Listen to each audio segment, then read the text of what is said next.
À la une de Jeune Afrique cette semaine, la vente aux enchères des trésors de l'art Dogon au Mali, vente qui a lieu à Paris dans 3 jours, des œuvres souvent spoliées qui valent des millions d'euros.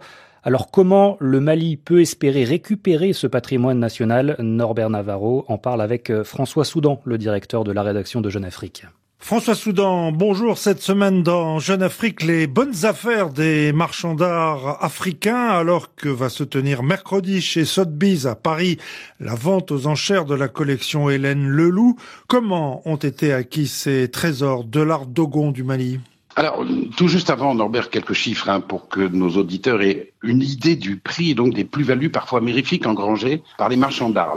Par exemple, la statuette d'Arfang du Gabon, qui sera l'une des stars des enchères de Sotheby's le 21 juin, dans 3 jours, elle est estimée entre 4 et 6 millions d'euros. Les œuvres Dogon, entre 150 et 300 000 euros. Et la valeur totale de la collection Leloup, qui sera dispersée entre Paris et New York, c'est 20 millions, plus de 20 millions d'euros. On a affaire à un marché opaque, dérégulé, extrêmement lucratif pour tout le monde, mais pas pour les Africains, hélas. Alors, en ce qui concerne ce bon filon Dogon, le péché originel, si on peut dire, remonte au début des années 30 et à la fameuse expédition Dakar-Djibouti menée par Marcel Griol et Michel Derys, l'écrivain. L'expédition qui a rapporté en France plus de 3500 objets d'art africains acquis par tous les moyens imaginables, l'achat à vil prix, le troc, la ruse, le vol. La période coloniale, on le sait, autorisait tous les abus. Le problème, c'est que tout cela a continué bien après les indépendances, jusqu'au début des années 90. Alors, vous vous intéressez au parcours de la marchande d'art Hélène Leloup, que vous qualifiez d'aventurière au pays de Cocagne.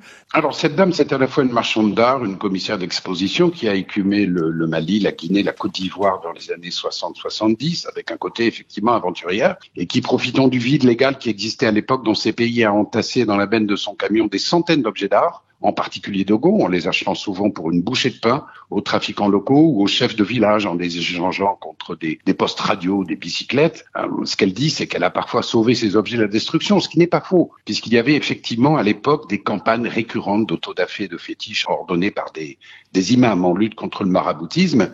Mais ce qu'elle ne dit pas, ce sont les très substantiels bénéfices qu'elle en a retirés et dont les enchères Sotheby's seront en quelque sorte l'acmé. C'est une affaire de plusieurs millions d'euros, Norbert. Oui, et aujourd'hui, on ne voit plus du tout les choses du passé de la même manière. Alors, à l'heure où la question des restitutions se pose avec acuité, que peut faire le Mali pour récupérer ne serait-ce qu'une partie de ce patrimoine ?